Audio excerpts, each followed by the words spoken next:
निर्मळ मनाचा माणूस आहे असे आपले एकनाथरावजी शिंदे साहेब, ज्यांनी या सांगोला तालुक्यामध्ये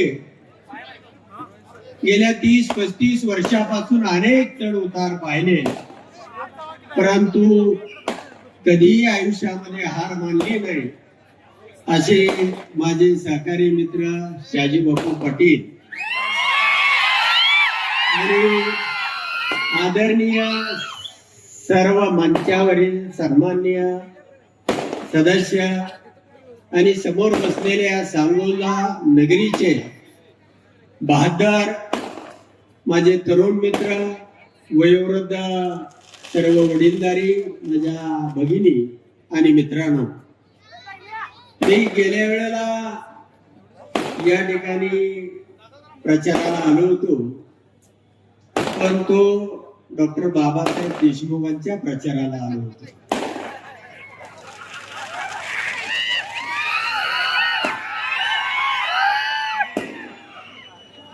आणि जे 55 वर्ष ज्यांनी एक निष्ठा तत्व सांभाळलं, ते 55 दिवसामध्ये घालवलेल्याचा मलाही राग आला.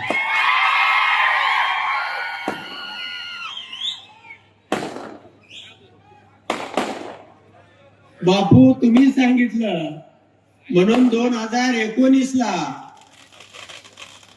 रणजितसिंह निंबाळकरांचा प्रचार मी केला आणि माळशिरस तालुक्यातून 1 लाख मताचं मताधिक्य दिलं. त्याही माझी फसवणूक करण्यात आली. बापू, जयाभाऊ पालकमंत्री झाल्यानंतर तुमच्या एवढा आनंद कुणालाच नव्हता.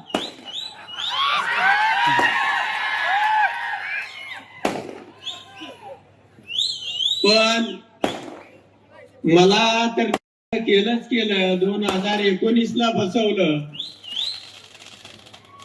गेल्या निवडणुकीमध्ये मी विमानातनं कशी तरी उडी टाकली आणि म्हणून मी वाचलो.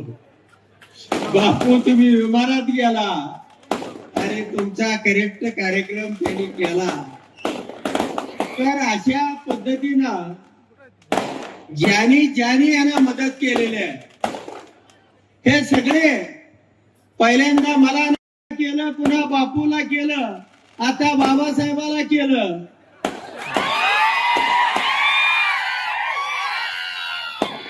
आणि एवढ्यावरती गप बसत नाही, आपल्याला करते फोटो दुसऱ्याला पाठवते.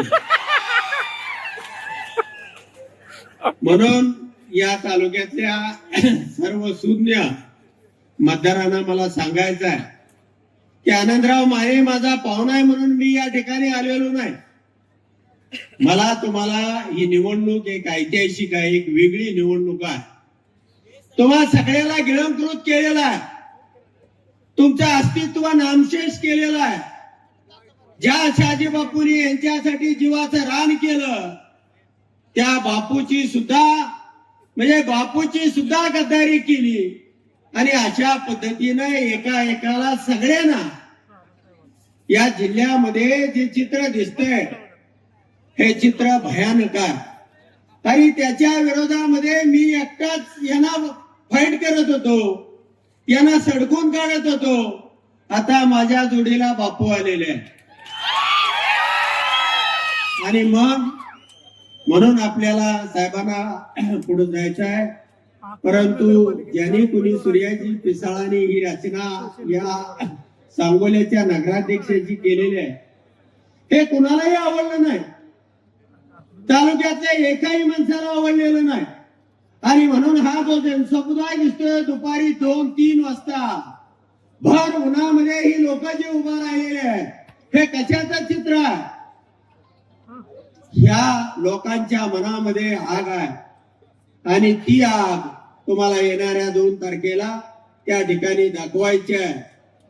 बापू आणि मी गेली 35 वर्ष जीवाभावाचा मित्र होतो, पण सत्तेच्या काळामध्ये किंवा आमच्या पक्षाचं धोरण म्हणून त्या ठिकाणी मी बाबासाहेबांच्या बाजूने उभं राहिलो पण या पुढच्या काळामध्ये बापू बरोबर मी प्राणपणाने हे सांगण्यासाठी मी या ठिकाणी आलेलो आहे. धन्यवाद.